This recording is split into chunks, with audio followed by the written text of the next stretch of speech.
can we take that and can we go beyond this thinking bit and actually start doing things, empower them to act creatively? It is my honor to welcome Ms. Sonia Manchanda, founder, Spread Design and Innovation. I made some slides from I'm a very visual person.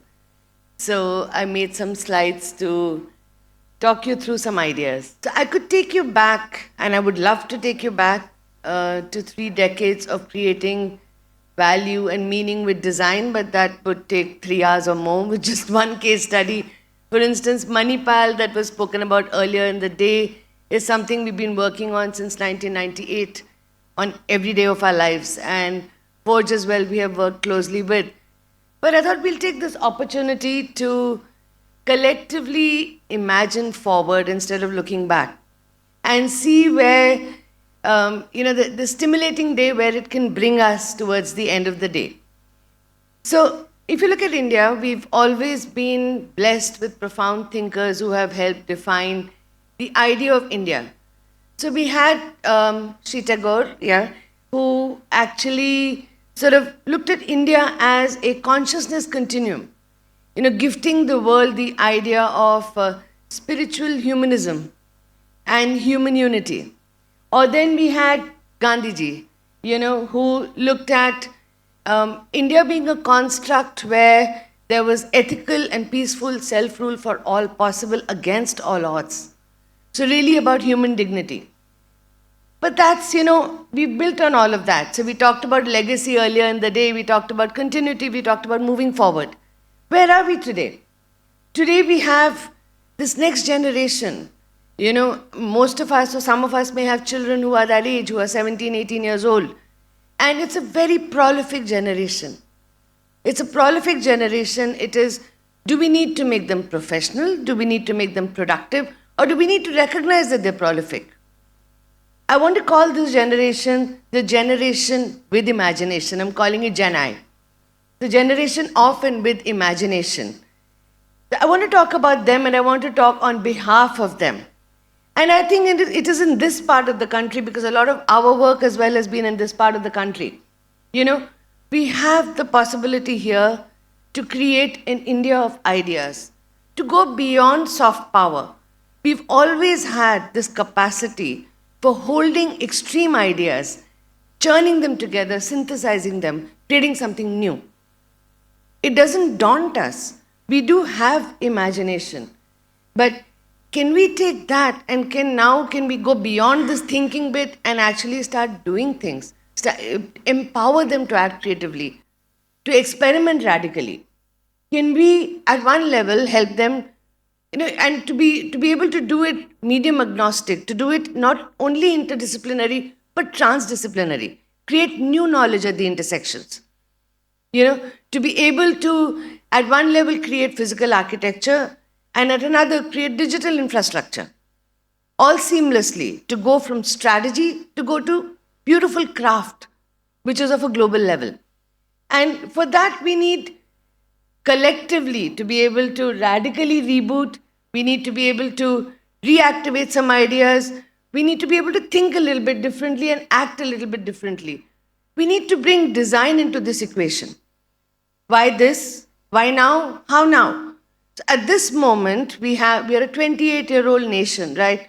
And we have 2,400 design schools that have come up in the last little while. Okay, and a lot of them are members of the World Design Organization, and actually, I'm on the board of the World Design Organization. I'm the first Indian woman on that board. And luckily, in a year where we are seeing a rise, we are crossing China in the numbers of design schools joining the World Design Organization. So we're recognizing the power of design. We're recognizing that because, again, like I said, we do have that power of synthesis. In the next decade, I think it will be India's decade of design. We're seeing the signs. Because as these students come and they graduate and they join the workforce, suddenly we will be flooded with creators. And then we need to help them along and, sort of look at creating them platforms, whether you call them incubators, whatever you call them. But across industry, across academia, What we need to do is we need to create these platforms, and I don't know why it's cut, but creating the opportunity for them to dream. That is what is imagination, to dream, unfettered, to challenge assumptions, to create, explode possibilities. With networks, we create for imagination, to dare, take up challenges. It's not just a problem bank, it's actually take up new challenges, and actually construct new world realities, experiment and prototype, integrate art and tech. And to be able to do that faster, to be able to think bigger, create bigger, to be able to do it better. Look at solutions, systems, behaviors, technologies which actually transform our lives. Some idea starters around this would be the fact that my friend Deepa Prahlad, whose father C.K. Prahlad is very much from Coimbatore, she mentioned that, in India we're very good with prestige, but we need to be equally good with responsible design, which not only is not just what we do, but is how do we make the public responsible. My city, Bangalore, is full of immigrants and garbage. We are not able to teach people responsible behavior. So how do we become more responsive by design? How do we bring together public, private partnership and create these initiatives? And I'm saying this from experience. We created an initiative called Bangalore Forward. You see the beautiful airport that came up because of that. So much happened in Bangalore because of that. And also at this moment, in fact, I think this is the best platform to say this. I've been telling Shankar and everybody else I can that we should make a bid for Coimbatore to be World Design Capital. Valencia became World Design Capital, and today it is recognized and it is benefiting from that. The businesses from there are going all over the world and setting up. Bangalore has been recognized and got the tag of World Design Protopolis. 200 crores have been set aside by the government. Industry is also invited to participate to bring design into governance. We need design-led governance to be able to make lovable cities, beautiful streets, lovely homes, street furniture. We need all of that.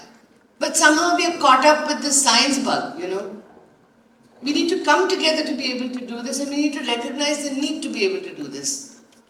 So, too long we have leaned into science, and it is important now to be able to embrace the arts. Because what is life without the arts? We need to balance play and logic, exploration and creation, humanities and sciences. We need a builder's view, but with a poetic, romantic view of life.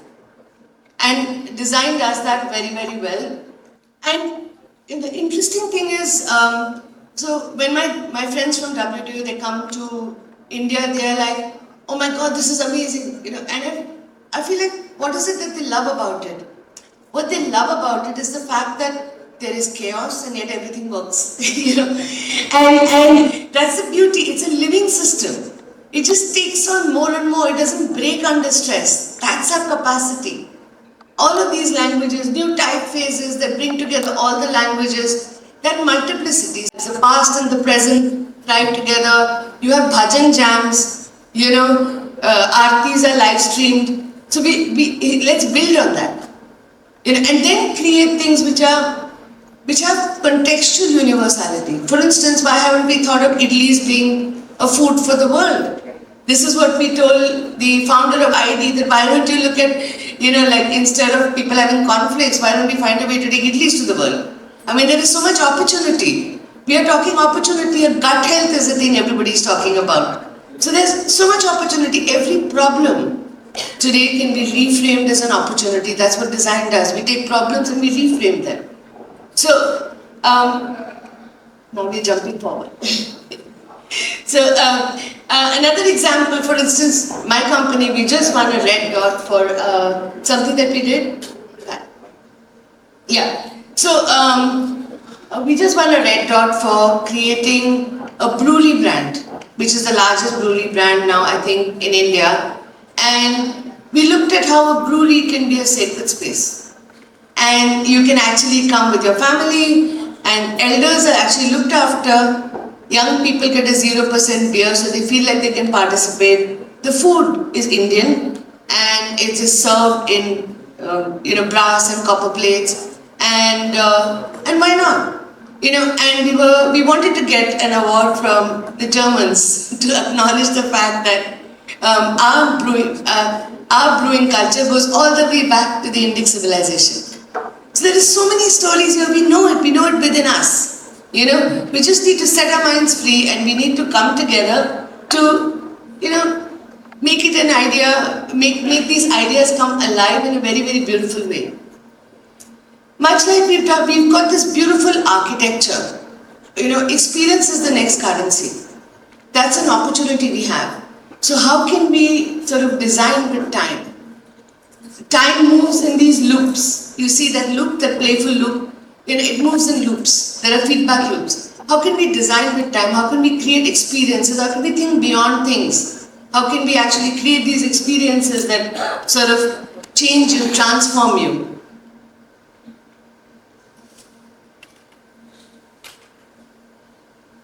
And can we think, we are very good again with building big infrastructure. Can we think human scale before we think mega scale?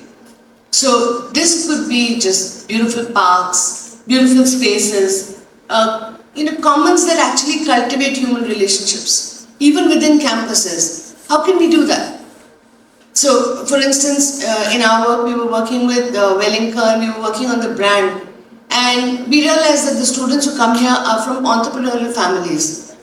And the campus was kind of sort of straight-laced, and it did certain things typically. And then we realized we need to create a very different place, where there is performance space so they build up their confidence. We talked about confidence earlier. So we actually created, you can talk about that, the amphitheater, for them to be able to perform.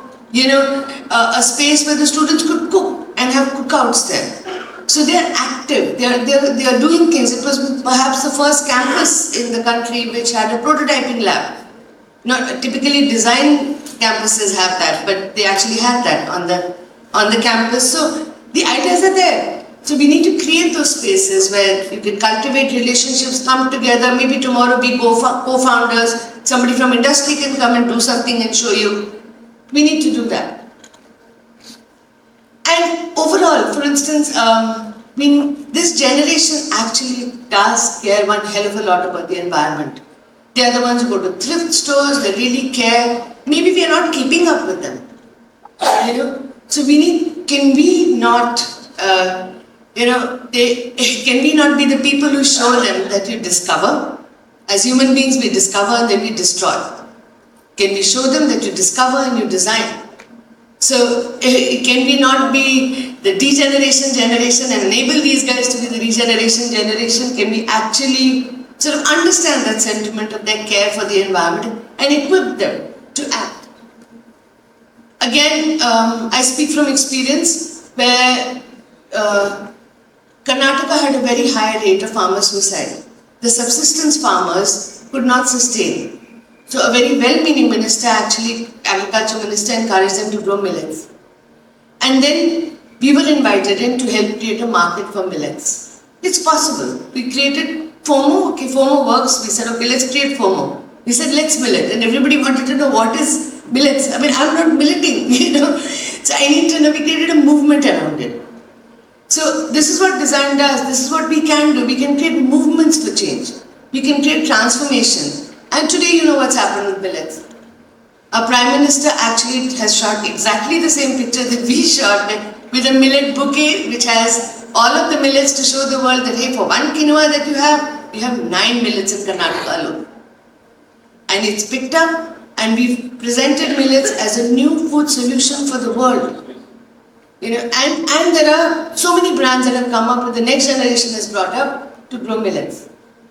So basically, we need to be able to sort of, shape ideas, and for that we need to have a bit of design sense to be able to go from a place of authentic intent to sustained impact. Consistently helping make those things, believing in those ideas and taking them forward. For that, again, we need frameworks, we need methods. So this is something we have with toolkits, methods, labs, at the intersection of industry and academia to help the next generation create new value and meaning.